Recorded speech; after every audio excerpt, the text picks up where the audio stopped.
सुनिए अभी, पहले देखिए अभी।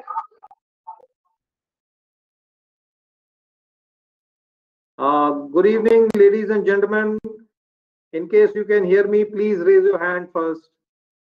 Yeah, I think everyone can hear. Ma'am, can you hear me? Yeah, she can hear. Okay, now you can disconnect the phone. Now you can disconnect the phone and be an attendee there. Right. Guys, so technology again. Last time it was me who was not visible. Today, this time around, we had such snafu right from 6 o'clock we started. We couldn't get across to Miss Aparna, and finally, when it is while you can see her on the video, I'm not very sure whether you can hear her. So we have got something going, and we have made making her the presenter to give the talk of hers. Notwithstanding that, this is how life is as far as army is concerned. There is something or the other. Last time around, we had the similar situation, and the mind was working faster than what was supposed to be done at 7,200 RPM. And I decided to make Nitin Nekar the presenter, and I was in the shadows. And surely he did a great job. This time around, I don't think so. We'll have to do that. So, a word about Miss Aparna herself. She comes from a very conservative family from the state of Madhya Pradesh. Grew up, studied in boarding school in Gayatri Mata School in Jaipur, a very renowned school. Thereafter, did a graduation and did a post graduation from Tata Institute of Social Science as well as JNU.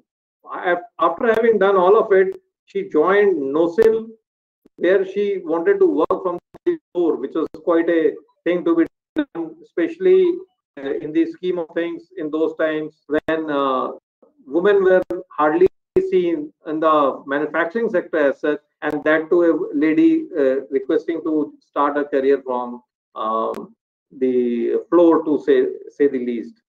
Well, from that yardstick, I'm sure she has been a trendsetter in her own right.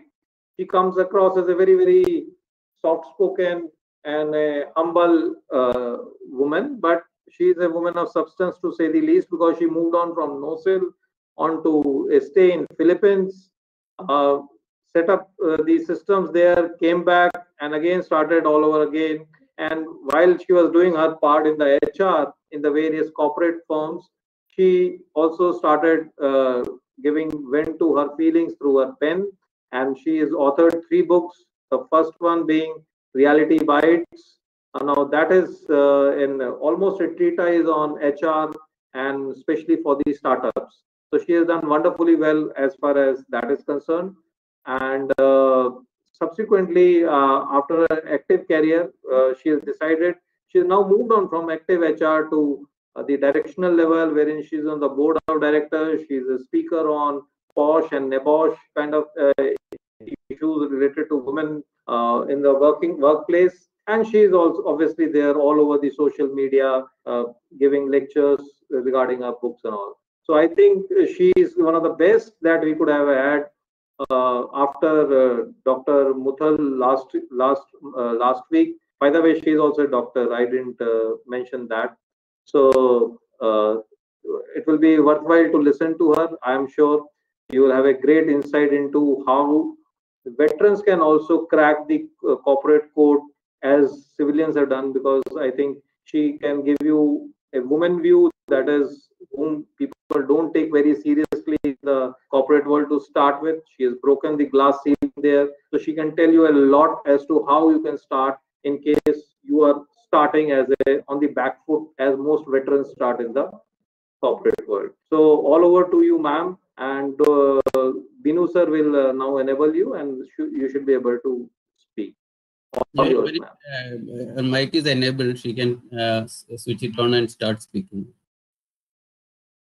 Yes. Ma'am, on the mobile, you'll have to switch on the mic. Mobile, I think your mic is off. Okay, are you able to hear me now?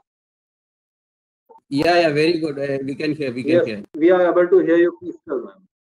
You're able to hear me, but you're not able to see me. Yeah, we right? We can. are able to see you also, but there is a lag in the video, but go ahead. Okay, all right. So at least everybody knows, you know, that that's how I look, and you can of course hear my voice real time, right? So good evening, everyone, and wish you a very happy 75th Independence Day. And what a treat it is to actually be speaking to veterans on this, you know, very historic day, I would say, because it's historic because it's 75th. It's the platinum, you know, Jubilee Independence Day. And I think it's very iconic in the sense that I get to interact with all of you who are the pride of our nation. Manishi, you're still able to hear me? Yes, ma'am, Crystal, go ahead. Okay. All right. Okay. So I'm saying, all of you, pride of the nation, you do us proud, and you know, I have absolutely no words to express, you know, my gratitude to everything that all of you do and your families do for us to make sure we are safe and secure in this country. So, Bharat Mata ki jai and happy Independence Day to everyone, right? So, you know, I want to start off by uh, uh, a share or something that I actually thought of this morning, and it is actually in your honor. आप फौजी भी कमाल होते हैं, आप फौजी भी कमाल होते हैं, बटुए में परिवार छुपा लेते हैं और दिल में Hindustan. So it's a tribute to all of you, because you know, you are fighting on the front, you're fighting at various places, because of the spirit that you have, you know, in your hearts, and it is for the sake of the country. So once again, my you know, sincere gratitude, a big thank you for everything that you do, and you know, you've done and you continue to do. All right. So I'm not sure how many of you actually attended the session last, you know, last Sunday. I did though, and I thought that you know, Dr. Muthal actually very eloquently talked about, you know, and shared his views on what is it that you need to do. But I thought I will share some of my experiences as I look around, and you know, maybe it will give you some insights in terms of, you know, what direction you could take. So to say the least, you know, I would not like to be prescriptive. It's not necessary that what works for one works for another. All right. So you have to take your pick and see, you know, which of these actually work for you. So let me start off by sharing some experiences. You know, each one of you can actually offer, or I know that you offer a variety of skills and competencies, you know, to employers in the corporate world. And if I think, you know, I've not been away from, you know, active CHRO role for a very long time. It's just been a couple of years. But in the last 5 years or so, many companies in India actually have opened doors to hire ex-servicemen. All right. And mostly MNCs. And I've primarily worked with MNCs, so I've seen this very closely and also hired many. So especially in the financial services sector. So I've seen this very close when I've worked with the Deutsche Bank Group.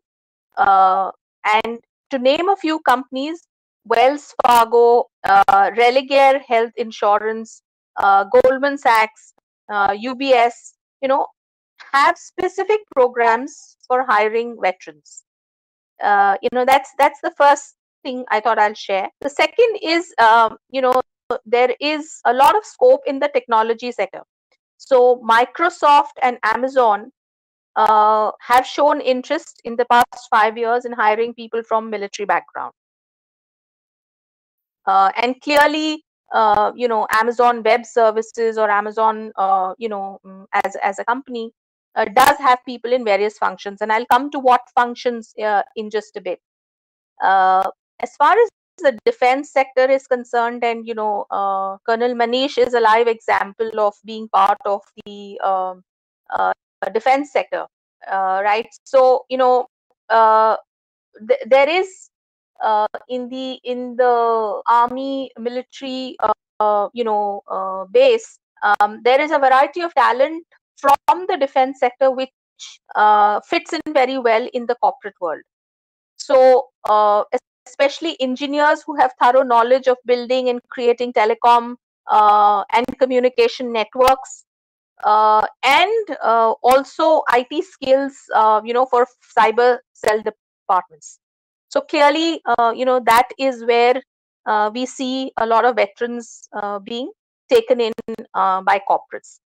The third one, and I don't know how many of you are here, but for example, doctors, okay, have options to work for hospitals and the healthcare industry.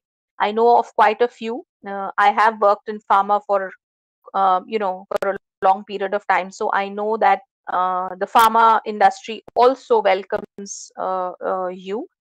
The numbers is debatable, but let's put the facts straight. So these are some of the industries where we have seen basically veterans and ex-servicemen, actually men and women, being taken in. Okay, so the next part is what functions. Okay, what are the functions that the corporate sees you as befitting to begin with. All right, the first one being supply chain and logistics and supply chain. Okay, so operations, procurement, logistics management, this is one function where a lot of you fit in very naturally. For example, Amazon hires defense people to handle transportation, as well as customer fulfillment, and also in the facilities management department. I'm sure you know this already, but in the last 5 years, this is something that I have seen and experienced. The second one is vigilance, all right, which is right up your sleeve. You are so good at it. And this is of particular interest in the insurance sector. So in the insurance sector, the main purpose of vigilance and claims team is to investigate the claim cases and verify if any kind of frauds have taken place, and take necessary action. So I think vigilance is so much part of what you have been used to and doing in the services, that this is another sector which sort of and function where you are taken in very naturally. So companies again like Wells Fargo, Religare Health Insurance, Star Health Insurance, these are companies which are benefiting from the expertise of ex-servicemen. The third one, which can be sort of pushed aside and say is very commonplace, is the function that I come from, and that is HR. And there is a misnomer to say that what's the big deal about HR तो कोई भी कर सकता है. Okay, while कर सकता है या कर सकती है, but I think people are people, and people behave very differently, so it takes a certain kind of knack and specialized skill to actually handle people, and because you have dealt with Jawans, you have dealt with everybody else, it seems like a natural fit in the corporate world. So HR is also another place, and I have worked with some ex-servicemen in HR who have been part of my teams across organizations. So I can say that there is a very good fit. All right. The fourth function is training and capability development. So I know of so many people who are veterans. For example, a very well-known name, and I'm sure a lot of you know him as well, Brigadier Sushil Bhasin. Okay, he is an author, he's a trainer, he's a motivational speaker, and basically he organizes, workshops, not only for veterans but also for other people in corporate. He runs open programs as well. So communication was good, plus leadership abilities, and then of course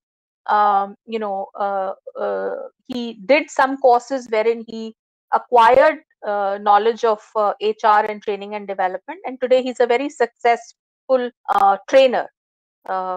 He's also a master trainer, and an author of several books. So we have been in touch at various forums because of his training, and because he's an author, I'm an author as well.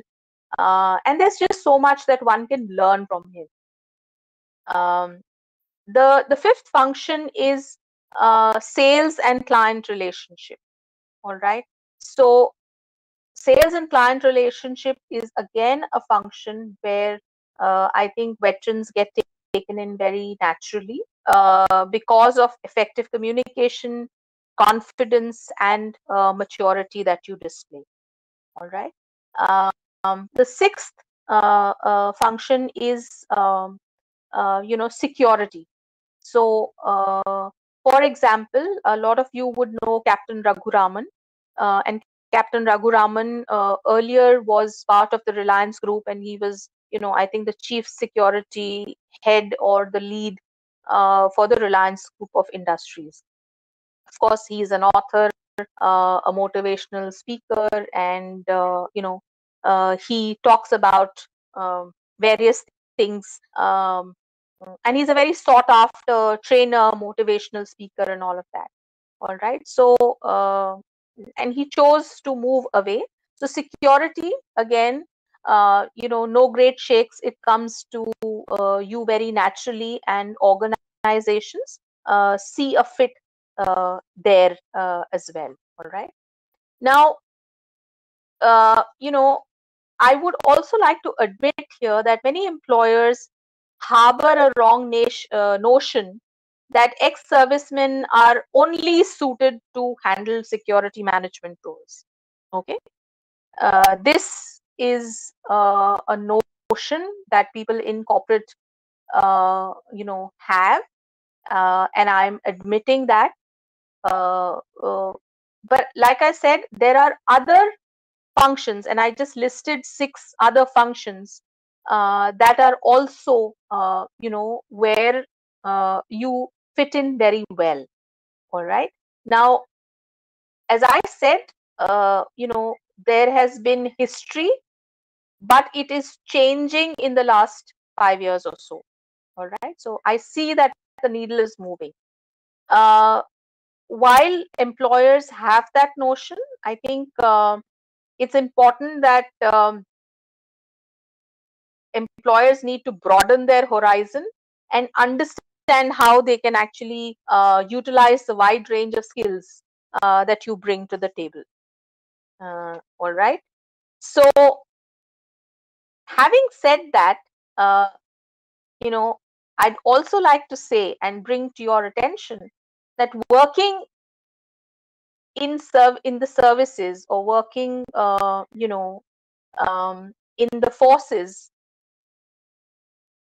is very different from delivering in the corporate setup and corporate role. it's almost like chalk and cheese. Okay, that's not to make you sit on the edges of your chair or sofa or wherever you're sitting right now, but the reality is that it's very different. They're two different worlds. Okay, um, what is the difference? All right, so in the forces, uh, according to my understanding and based on what I heard Dr. Muthal say and my interactions with various people in my teams across in the industry on across various platforms and forums, um, you know work and processes are very structured in the forces with huge respect for authority. However, in the corporate, it's very different. It's very competitive. It's a dog eat dog world, you like it or not. And everybody pretty much has a CYA file, okay, walking around to make sure that everything is covered and everything is sort of uh, very well, I would say, taken care of in their own interest. So to that extent, it can be very individualistic, the corporate culture. All right, and of course competitive. So there is a lot of talk around teamwork, but I think teamwork is a more I would say self-actualized stage. It starts with what's in it for me. The thing which is with him, what's in it for me, is the first question that everybody has on their minds. Okay, nothing wrong with that. It's just that we must be aware. Okay, and navigating through this can actually be challenging for officers, for veterans, because they view the world through their eyes where it has not been like that for them, right? So it is authority, it's it's a respect for what your seniors say, etc. Yes, it's there in corporate as well, but it's in very little measure. Okay, on the flip side, the corporate actually views veterans, okay, because of the structure in work and processes, as very rigid. Okay, I want to call this out because having been on the other side, I know what kind of things get discussed. They are so used to their own drill and their own routine, etc., etc., and they're very rigid. Okay, will they be open for feedback? Will they be open to suggestions? Okay, uh, to begin with, people would not want to mess with you. Okay, so I don't know whether it's a good thing or a bad thing. I think it's both. They don't want to mess with you because unko dar bhi lagta hai. They are little saying, corporate में कैसा होता है कि फौजी है, थोड़ा आप बच के रहे, अदब से रहे उनके साथ में, right? So you command that respect. Okay, there is a difference between commanding respect and demanding respect. आप लोग रिस्पेक्ट कमांड करते हैं, कॉर्पोरेट में बॉस रिस्पेक्ट डिमांड करता है. ऑलराइट, एंड वहां पर आई सर बोलना कई बार आपकी शान के खिलाफ है, राइट? Corporate में generally the boss is always right. Okay, and as they say, in the corporate world, it's said that two things that you don't choose. First is your parents, and the second is your boss. And if you want to choose your boss, then you might as well find another job. Okay, so it's an unwritten rule typically. There is a lot of talk around collaboration, teamwork, coming together, and all of that. Bottom line ye hai, what's in it for me? Okay, if it means कि मुझे किसी के कंधे पे रख के ऊपर बढ़ना है, आगे बढ़ना है, I have to climb the ladder of success, and the ladder of success is always vertical. Okay, then it doesn't matter, you know, if I stand on somebody's shoulder or somebody's head. Okay, there is absolutely cutthroat, you know, competition. There is no room for emotion, etc., etc., which is also the, I mean, case in the army. Emotion के basis पे जंग नहीं जीती जाती है. That I understand, of course. But corporate views your ways of working, at least the ways you have trained, you've been trained and you've worked for all this while, as rigid.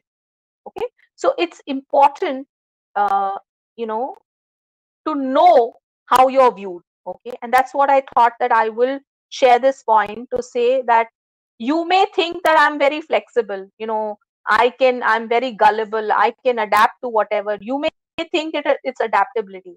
Okay, but the corporate will say कि नहीं, you're very rigid. All right, so this is a perception, and you have to work extra hard actually to change this perception. Okay, is the you know, other thing that I want to mention, that this perception is not going to go away on its own. It's not going to evaporate in thin air or disappear in thin air. All right, so what is it, अगर ऐसा है, ये सब है, so what is it that makes you unique? Okay, and you know, how does the corporate think that you are unique? All right, so the ability to handle ambiguity is your best weapon in your armor. Okay, you know, the uncharted terrain, territories that you go to, जो आप फतेह करते हैं, जो आप, जहां आपकी postings होती हैं, ability to work in remote and secluded areas with limited resources. Secluded areas, remote areas is one part, but with limited resources. So optimization of resources is something that all of you do very well, is a positive thing that the corporate thinks. All right, your ability to handle ambiguity.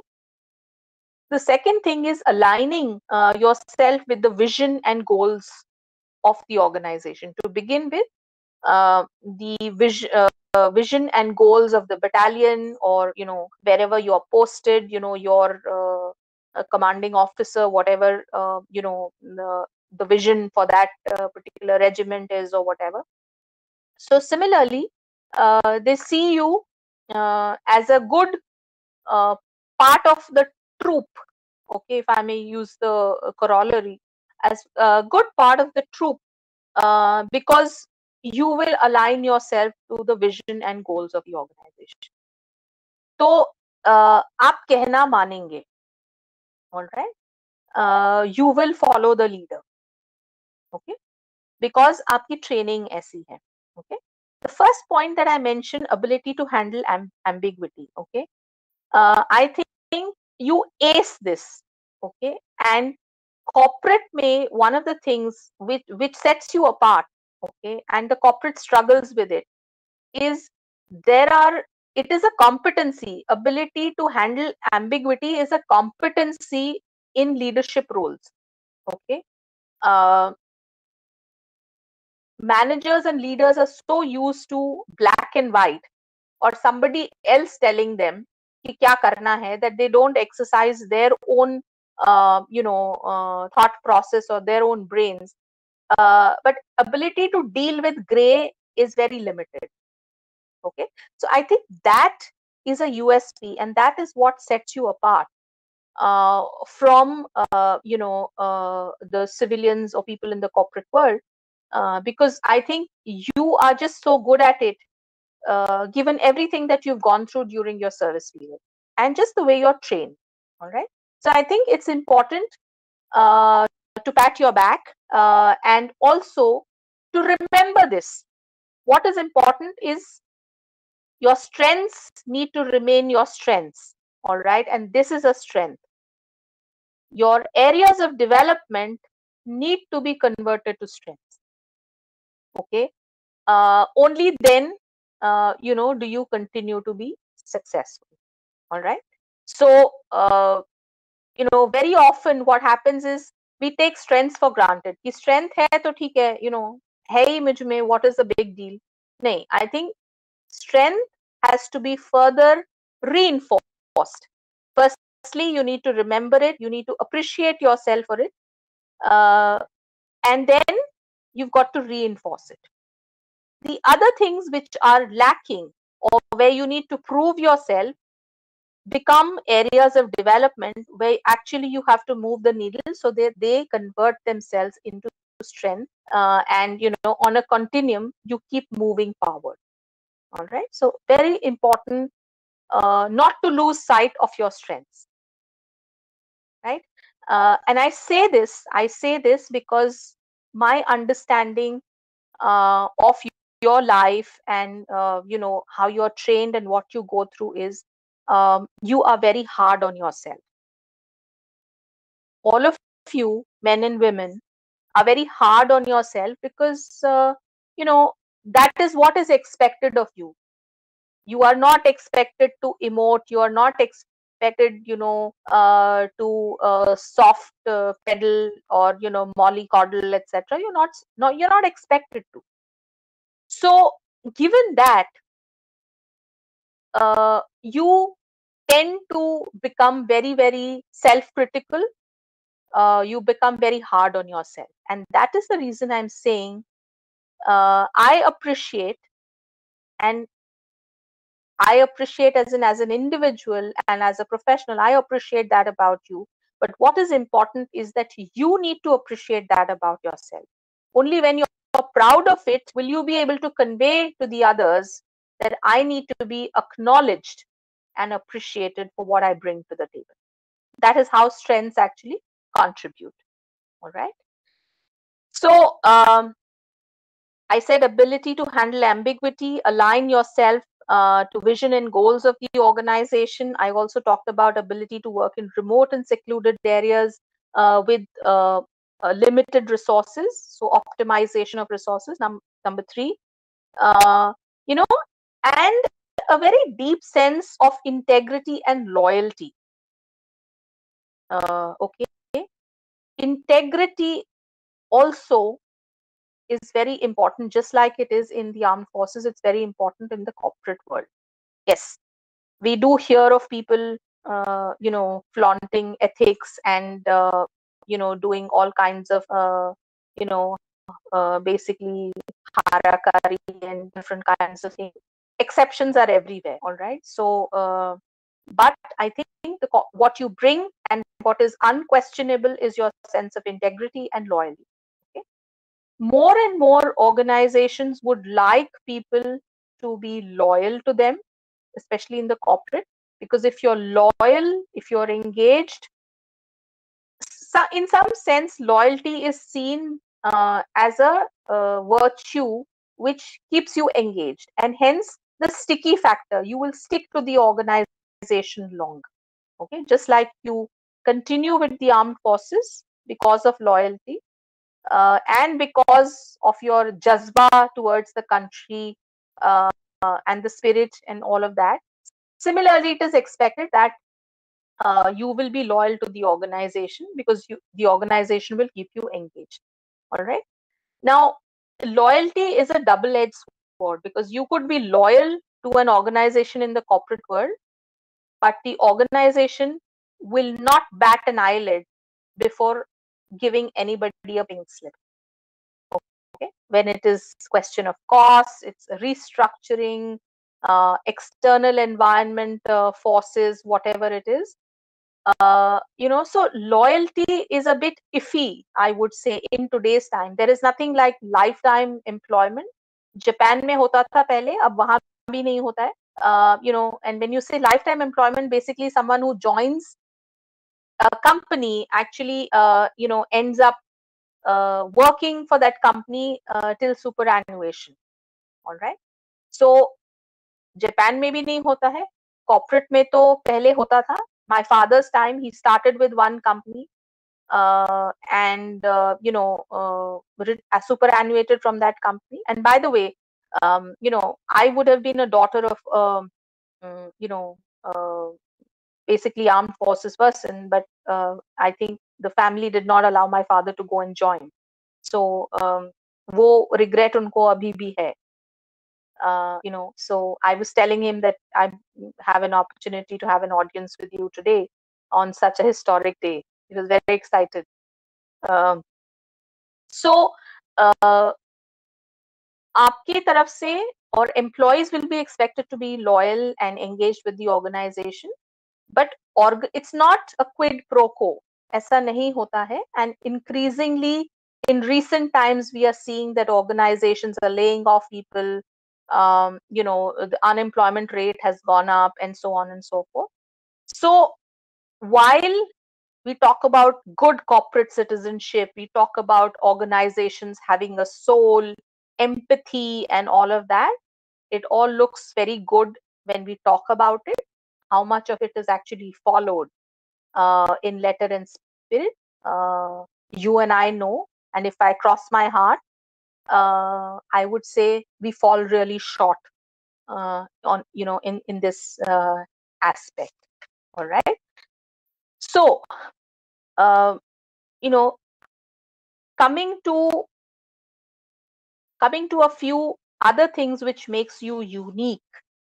Okay, and I think you have it figured, especially in the armed forces, in the services. You have this figured, is the 3P thing. Okay, and generally civilians and everybody else, pretty much like bhatakti atma. They are trying to figure this out. So what are the 3Ps? Purpose, passion, and perseverance. Okay, you join NDA, or you get into the services, men and women both, because there is a purpose. You are passionate about what you do, and you persevere. You persevere to the extent that, like I said, you become very self-critical and hard on yourself. All right. Corporate may, it's a lot about I, me, myself. Okay. So I think I'm sure you've seen people who are too full of themselves, and even generally in life, people who are too full of themselves, right?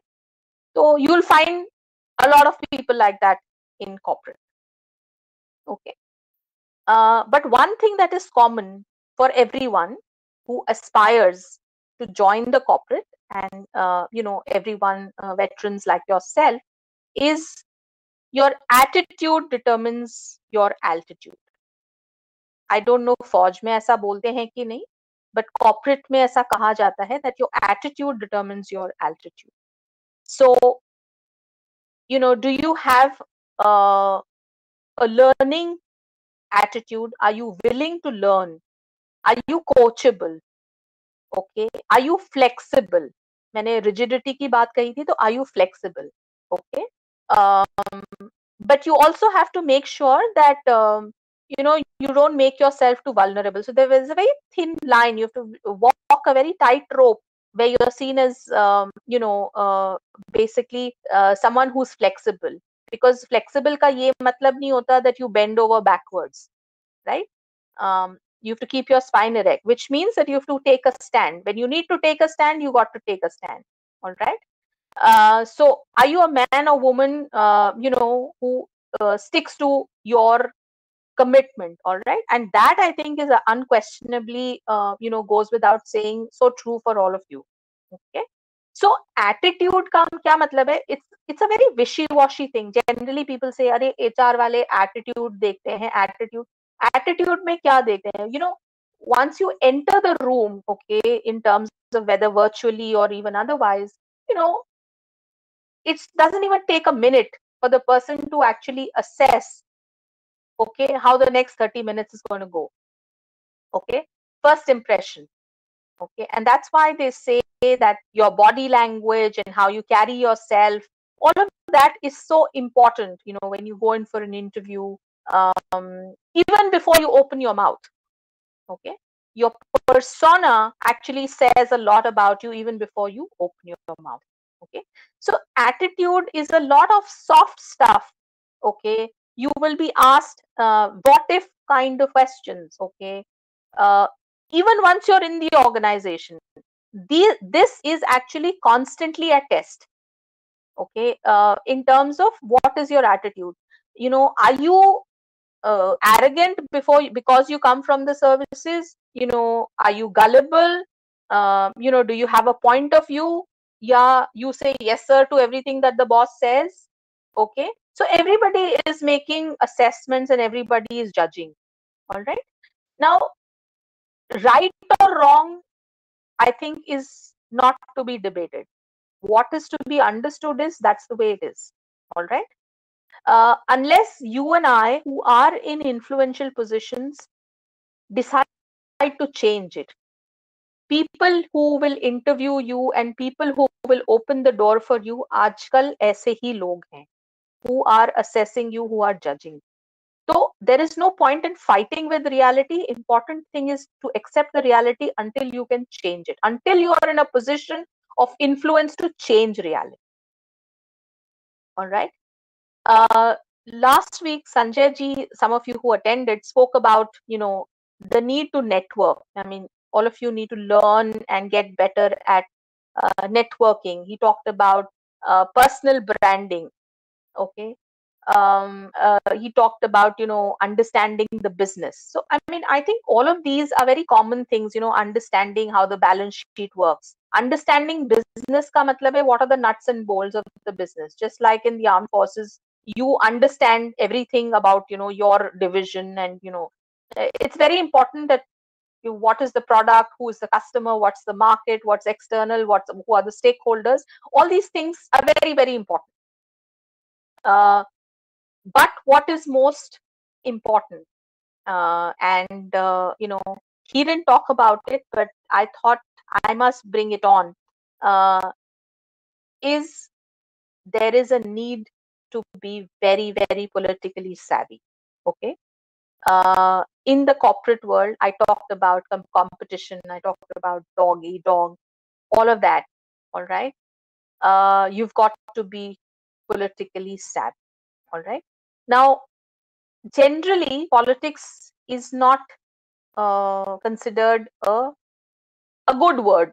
Okay, the minute you talk about politics, you say ki, there's something not right about this. Okay, I have yet to come across any organization, especially in the corporate, which is apolitical.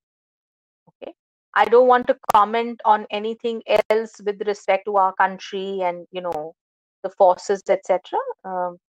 Half knowledge is a dangerous thing, so I don't want to tread on that territory. But I'm saying no organization which has people in it, people like you and me, it's not apolitical. I talked about WIFM, all right? So when there is main and mera kya, and what about me, and individualism, so politics to hoga hi. It takes two to tango, and it takes many more, to actually keep the corporate juggernaut moving.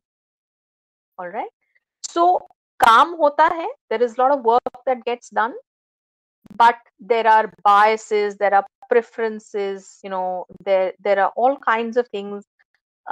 You call it nepotism, you call it favoritism.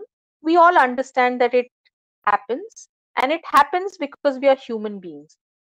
All right, we have preferences, we like appreciation, we like acknowledgement. Okay, so if somebody is in a position where he or she can dole out some favors, then he or she will see, which side of the bread is buttered, and they will sort of do things accordingly. So I talked about the need to be flexible as one of the areas that you need to focus on. The second one clearly is the need to be politically savvy.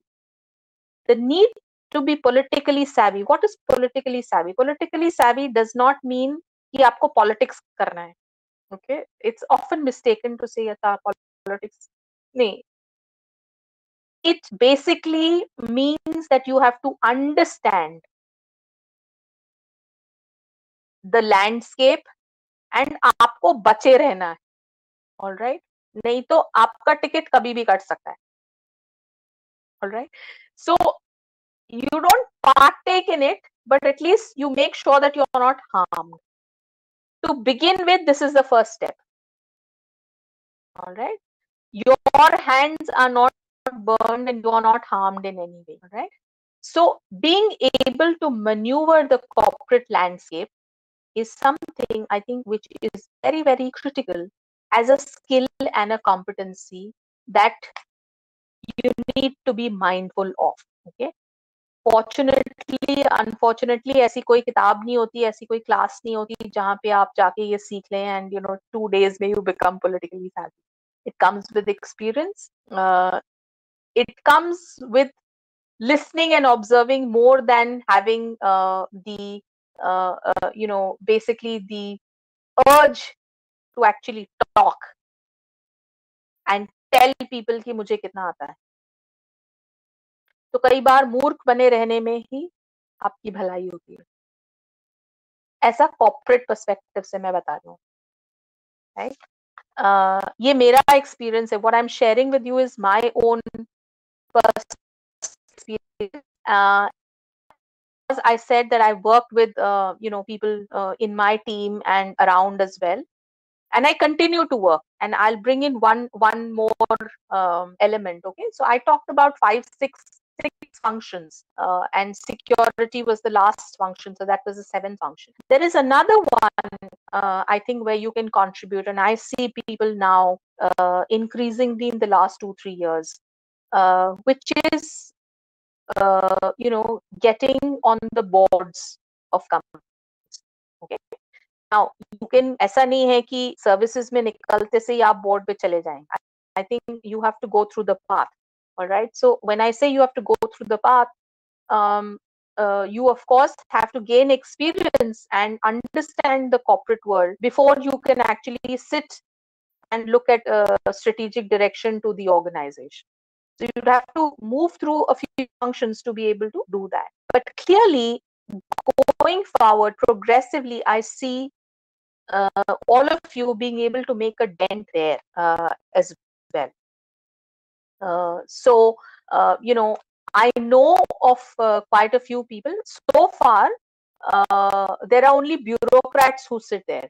Okay. But I have experienced a few people, veterans from the armed forces as well, who are part of a few boards as independent directors. I think, they are able to bring in a lot of complementary skills and a different perspective to basically providing a strategic direction to the organization. So it's good news, that more and more avenues are opening up. The thing is, आप हाथ बढ़ा के चांद तारे लाना चाहते हैं या आप कहाँ जाना चाहते हैं, right? So one of the things I think which is very important, for you to answer is, what are the reasons? If you're superannuating, that's could be one reason. But what are the other reasons why you're leaving the armed forces? Okay. ये आपसे पूछा जाएगा, and I think it's important for you to also know for yourself. Do you want to be an entrepreneur? Do you want to work in an MNC or an Indian company? Or you want to superannuate and say, pension to aati hai, but I also want to do something else. You could have your reasons, and again, there's nothing right or wrong about it. All right. Why I'm saying this is because the general attitude of employers or the corporate is, that you should be ready for the job from day one. It's like, the minute the child is born, the child should actually start running. So you have to hit the road running. Absolutely. All right. There, I think what is important is patience on both sides.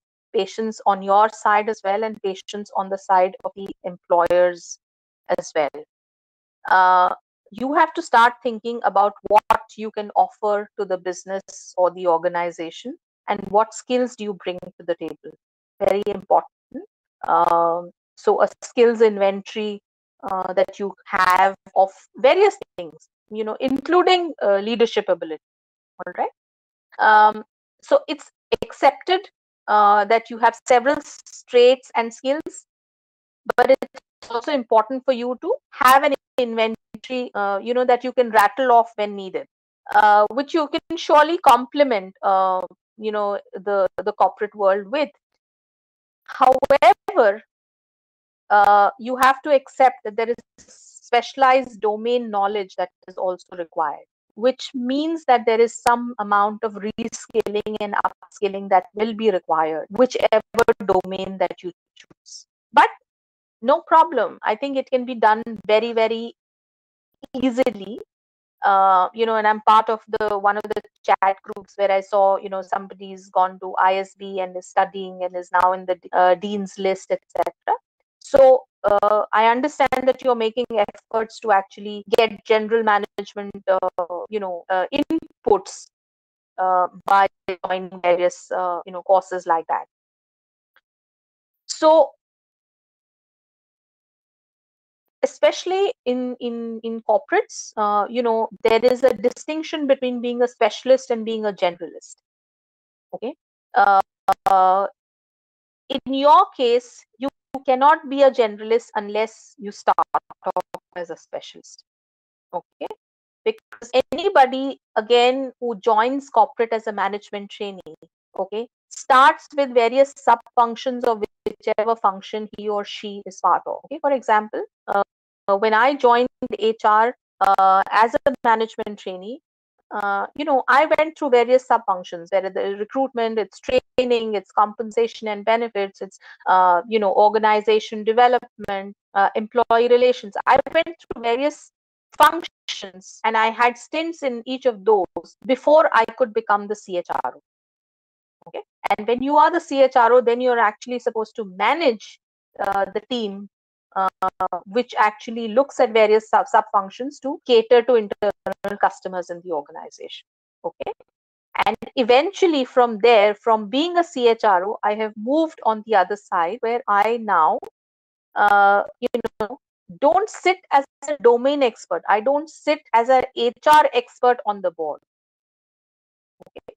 I sit because I have understanding of the business overall, and I'm able to bring in a different perspective given different industries that I work with. All right. So different countries and so on and so forth. So to begin with, in your case as well, you will have to start as a specialist, and hence that specialist domain knowledge is what you will have to acquire over a period of time by education. You may sort of look at on the job, but on the job actually doesn't really work. On the job doesn't really work because, like I said, everyone is in a hurry and wants you to sort of hit the road running. Absolutely, right? So I think and I'm an eternal optimist. So I think that there is good news for all of you, because the corporate is changing, but I think the pace of change is slower. But I feel and I urge that once you are there, you are able to successfully change mindsets of decision makers through your contribution and through the value add that you bring in, in the corporate world. So to begin with, it has started off as a diversity initiative in a lot of organizations, wherein they hire people, they hire women and they hire different kinds of people. And veterans is another category that they bring in. So इसमें बुरा मानने की कोई बात नहीं है, because every initiative has to start somewhere. To give you an example, being an independent director on the board, to begin with, Companies Act 2013 mandated listed companies actually to bring in a woman. Okay, until then nobody had thought about it. So even if it started through a mandate, at least शुरुआत तो हुई. But getting the foot in the door is what Companies Act did. But whether you continue to stay there or not is only determined by your performance and your contribution. So similarly, in your case, it may be a diversity initiative, but what you do with that opportunity is very important. The other thing is, once you are in there, can you actually bring in more from your tribe? Okay, so साथी हाथ बढ़ाना, एक अकेला थक जाएगा, मिलकर बोझ उठाना, right? आपने वो गाना सुना होगा. So it's important that once you are there, you bust a lot of myths.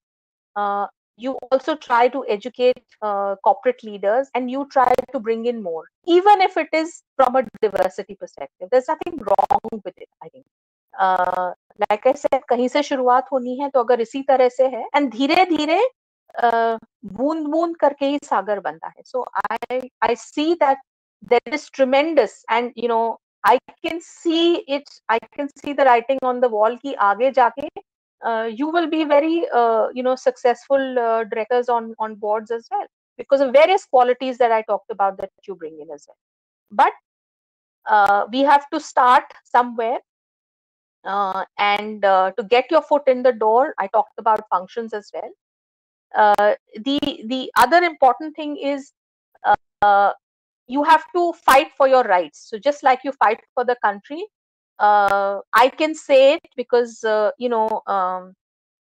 it's not been easy. So I said corporate ladder is always vertical, right? But there is also horizontal. You don't always climb the ladder. You also sometimes have to go sideways to actually go up. All right. So a lateral move also is something that corporates consider. So I think you will be taken in lateral positions before you finally reach your destination where you are actually you want to, or your goal is, and that should be absolutely acceptable to you. But just like I said, I will not be prescriptive, but couple of things I talked about. One is, what are the reasons for you to leave the forces?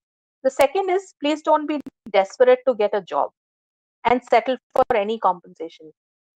ऐसा नहीं है कि जो मिला वो ठीक है आने दो, because you have given so many years to the country, so the least that you can do is to respect yourself. Only when you do that will others actually do that. So desperation किसी को नहीं दिखाना है. Your attitude determines your altitude. मैंने बोला attitude में desperation should be absolutely out. Okay. The final thing is, all of you are Superman and Superwoman in the forces, and multitasking, doing various kind of things. Corporates you'll have to be specific about your skill set. I already talked about it. So doing a certified course related to the vertical that you want to join or become a part of, I think will be a very good investment. So with that, I thought these were some of my thoughts that I wanted to share with you. We are in a very challenging situation where I don't know whether you can see me, but I know that you can hear me surely. And whether you can see me or not, उसमें परेशान होने की कोई बात नहीं है. This is technology, and technology के अपने challenges होते हैं. So I hope this has been of help, and this has added value and added a different dimension to your thought process. One of the things that I found is there is a lot of desperation to be accepted. All right. But like I said, it takes two to tango. तो आप हाथ बढ़ाएंगे, दूसरी तरफ से भी हाथ बढ़ना चाहिए. When you are able to cross over to the other side, make sure that you educate people to actually bring their hand forward, and you bring in more people. When there is a critical mass, only then the results start to show. Right. So with that, I turn it over to Colonel Manish, and would be happy to take questions, answer questions.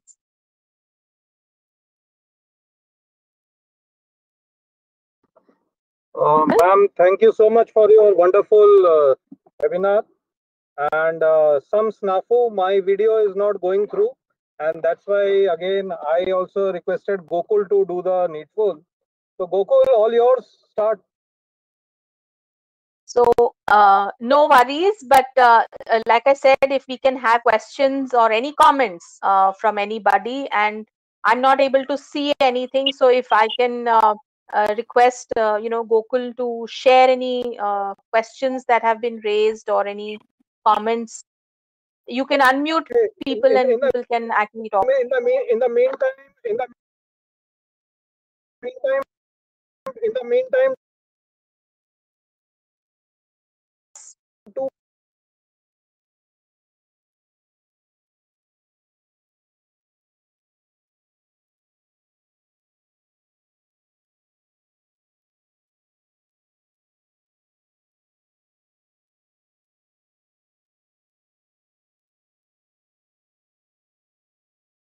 Hello. Equally applicable to Fauj.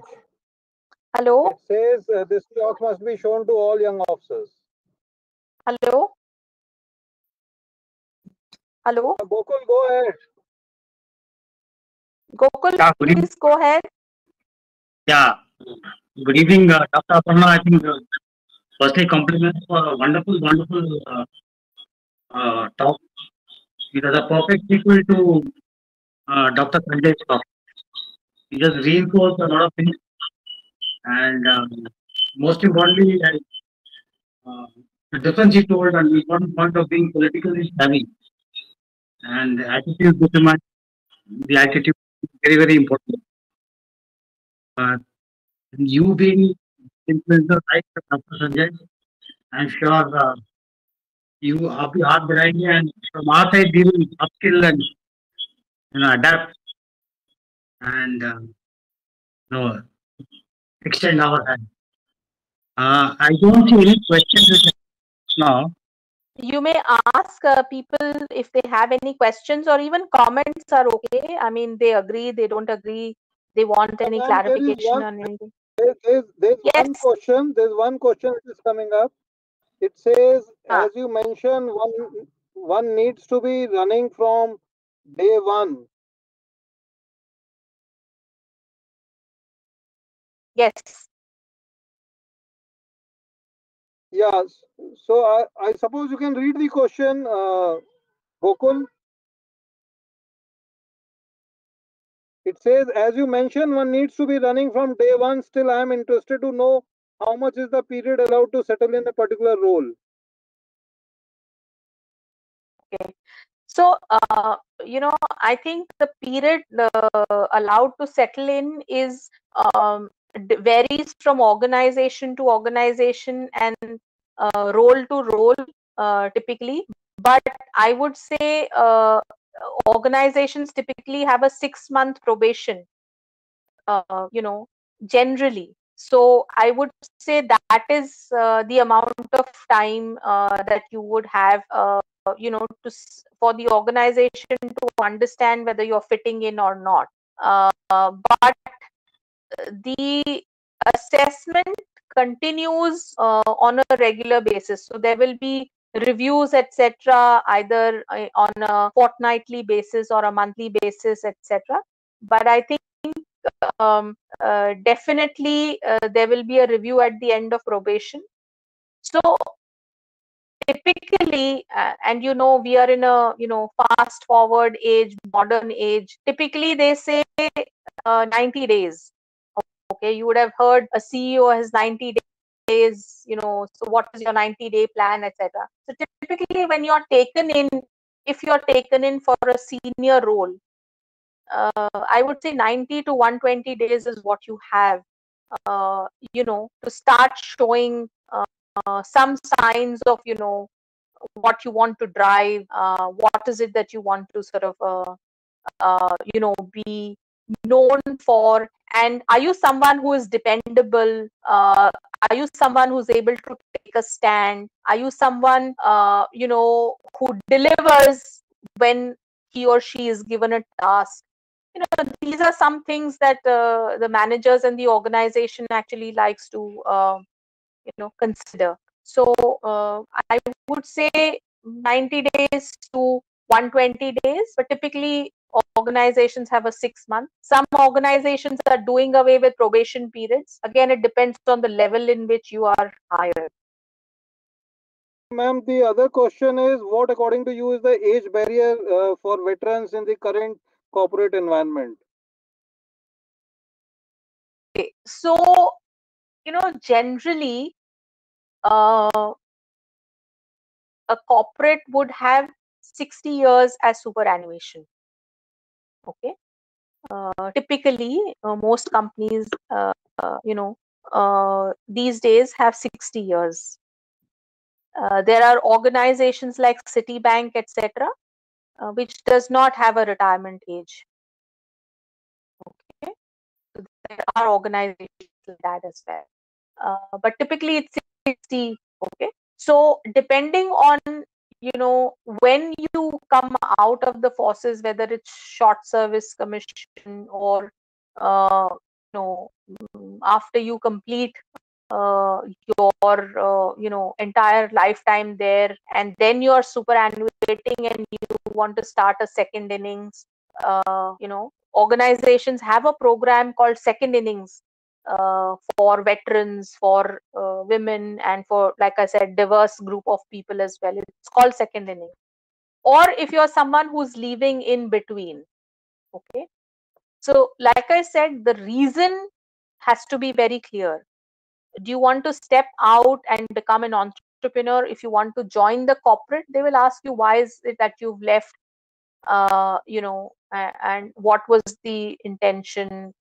Whatever reason you give will be assessed. Okay, so you have to make sure that your reason is strong enough, right? To my mind, if you join somewhere 35, 40, you can run up to 60 just like anybody else. If you join after superannuation, then it's a second innings, and in that case you would find promoter driven organizations which would be more accepting, because typically MNCs have rules in terms of superannuation, etc. So they will not touch you with a barge pole. But if it is promoter driven Indian companies, yes, they can look at you for specialized roles as part of second innings, right? Short service commission, again, there's a whole runway there as well. So it depends on what age and what stage are you actually stepping off the ladder as far as the forces is concerned. So what will be the age which we say is the one which is required to be on the mainstream? Say, tough age, post which probably you can be on a side job like the Indian promoter-driven companies maybe. So I didn't get that question, please. what I meant was, so what is the of age at which you can still be part of the mainstream rather than on the sidewalk, like as a superannuated officer? I'm not able to hear the question. I heard what age, but then I couldn't hear anything after that. Can anybody repeat the question, please? Gokul, in case you heard it, please say so. So wasn't clear. Now we are clear. Yeah, again. Okay. Okay. The thing is, what is the cutoff age at which you can feel that you can still be part of the mainstream rather than the sidewalk as a superannuated officer? So, I would say that around 45 Okay, 40 to that's good enough. 45, 40 to That's good enough. 45. Yeah. Because it's basically, I think 40 to 45. These days, organizations want younger people. Okay, and a definition of young is different. Millennials, Gen Z, we are talking of all of that. So I think 40 to 45, if you come in with that skill set, you can aim to grow, for the next 10 to 15 years once you settle in. So I think that's a good run up in terms of adding value. And then you can look at boards, etc., because there you can be up to 70. So if you spend 10 to 15 to 20 years in the corporate, then I think the boards become much easier. Okay, fine, ma'am. Now the second one is for an SS officer who joins the corporate sector. Now, can you comment on the point that will doing an MBA improve the chances of the options for an SS officer before he joins the corporate sector, having done an MBA? Yes, I would say because what does an MBA do? An MBA adds to your skill set, and because in MBA you do a specialization, right? So that specialization will bring you at par with people who are in that particular function or whatever. And like I said, once you do an MBA, you will be taken in as a lateral. You will not be treated as a fresher. So both in terms of compensation and in terms of your level or band, as they say in the organization, from a comp perspective, from a hierarchy perspective, you will be taken in as a lateral. So there are more advantages, and I can't think of any disadvantage because it's education, and MBA is something which the corporate actually swears by because of the specialization. It's going to help you to become a specialist and going forward a generalist, as you spend more time in the corporate. Okay, ma'am. And the last one is that most speakers often speak in terms of value that a veteran brings to the table. Now, how do HR professionals quantify this value? So I also talked about the value that you bring to the table, and when I say value, I talked about traits. Okay. HR people, the way they assess the value typically is the traits that you display, okay, and the characteristics and the qualities that you come with. Okay. There is no tool, there is no benchmark to actually say how does one quantify. All right. And that is why typically when you're taken in as a lateral, or when you're taken in from an MBA institute, whether you're a veteran or anybody else, if you see MBA institutes, they also want people with experience. They also hire people with 3 to 5 years of experience, right? Because that's what corporates want to hire, and they are taken in as laterals. So that is a common thing between you and anybody else studying in an MBA college. So typically they put you through, HR puts you through a behavioral event interview, okay, where they are trying to understand how you would behave when you are put in a certain situation. So what if and situational questions are asked. So to my knowledge and my understanding of the corporate world in the last 25 years, nobody quantifies what you bring in. Okay. They look at traits, they look at abilities, and they look at characteristics. Okay. And you can argue to say that it's subjective. Yes, it is subjective.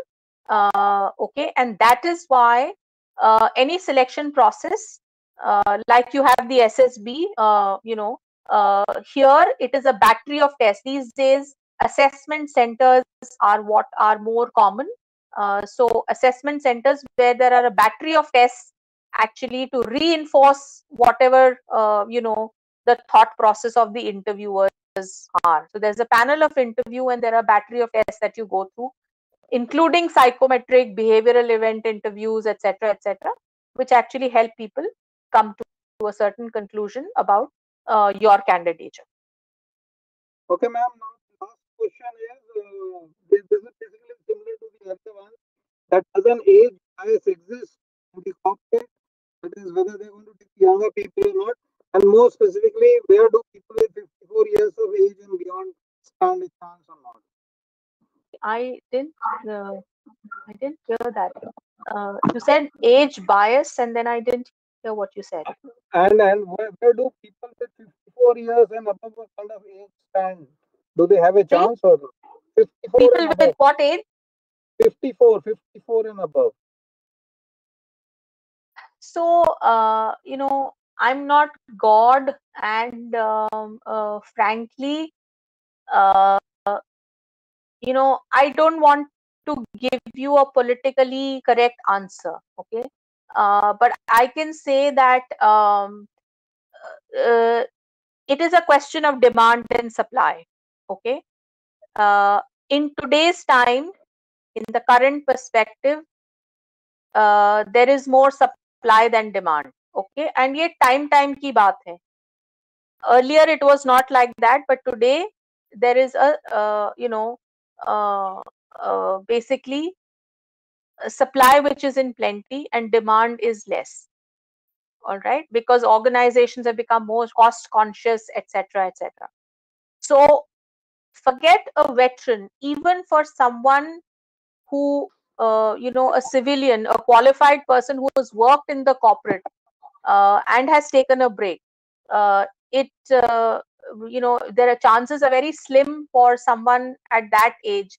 So people become less employable, okay?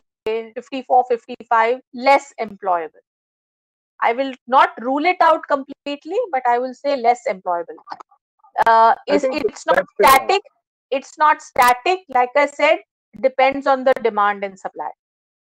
Okay, fair enough, ma'am, on this. Now, the last question is, ma'am, that amongst the various fields that you spoke of, like operations, HR, logistics, security, and so on, the question is, how does a candidate do a SWOT analysis for himself or herself to find which field suits them the best?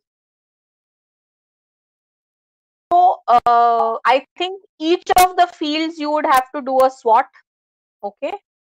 First, you will have to understand what each of these fields, so what kind of job profiles exist in the corporate for each of these functions. I spoke about vigilance, I spoke about training and capability development, I spoke about HR, I spoke about supply chain and all of that. So first you understand what goes into each of these roles, and then look at what skill sets do you have, strengths, opportunities, do a SWOT for each of these to understand what you're best suited. That is number one. Secondly, having been in the services for this long, you also know what your natural inclination is, right? So I think more than being very hard nosed about a SWOT, first you have to ask yourself as to what your natural inclination is, because whatever it is, whatever direction it points you to, that is the direction you will have to acquire additional skills, because you have a propensity to do better in that area. So I think the SWOT can help you only after you know what where your internal compass is actually pointing you towards, right? Only then can you do justice to yourself and to the corporate. Okay, ma'am. One last question, Razak. You have raised your hand. You have been enabled. Please ask. Mike has my. Yeah, go ahead. Good evening, sir. And ma'am, actually, the question I had in mind have already been asked, but I'll just have one minor question to add. And this is generally comes whenever there is a HR professional who is taking this. And since you are one, I'll ask this. Ma'am, how do you rate qualifications in terms of PMP and executive MBA and executive MBA done online?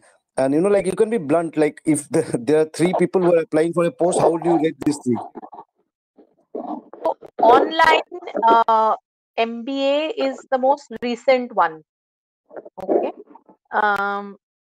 So that's the most recent one. Typically, in the past, before the pandemic, you used to have a, the what would you say, the part-time MBA, right? Part-time program is what. So it would be a typical 3 years kind of a program. So that was one model, and then you had people who were doing executive, which was typically 15 to 18 months kind of a thing. Okay. Generally, what is considered more important is where you are doing it from. Okay.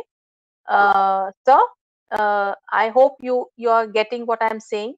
Where you are doing from, Yes, ma'am. Yes, ma'am. because for example, an executive MBA from, say, I don't know which city you are in from, but say an executive MBA from an IIM will have more weightage than a part-time MBA from Wellinger School of Management in Mumbai. Okay. So when the assessment is made, what course you are doing versus where you are doing from. Okay. Now to add to current online MBA, okay. So are you doing an online MBA from ISB, or are you doing it from Wharton, or are you doing it from IIM Bangalore, versus are you doing it from FMS, or you are doing it from Nirma Institute of Management? Okay. So I've given you a range of examples. So in current times, where you are doing the program from, because everywhere it's online, versus which one you are doing.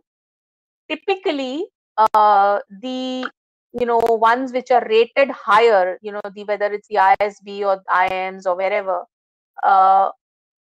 or for example even FMS, these are supposed to be very tight knit programs, very very tight in terms of the input, the content, and so on. So typically in corporate, people would know where you are doing it from. For example, or are you doing something from Coursera, or right now Google is offering a lot of courses, so are you doing something through Google, which is more short term? Okay. So more than the duration, I think where you are doing from, even if you're doing a certificate course, okay, which institute are you doing it from, I think that becomes more important. Right, ma'am. So I think we have reached the end of the time, and you have answered all the questions to the extent that one would have liked to.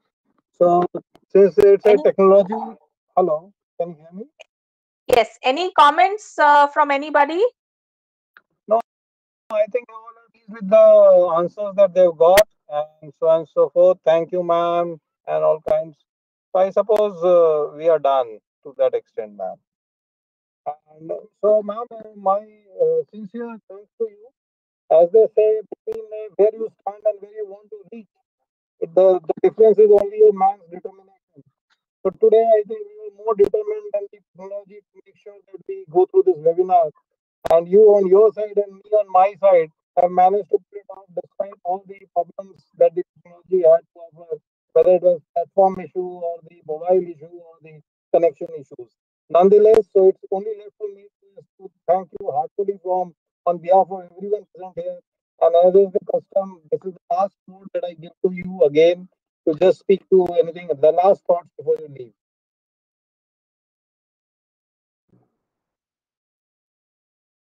So I didn't get the last thing that you said.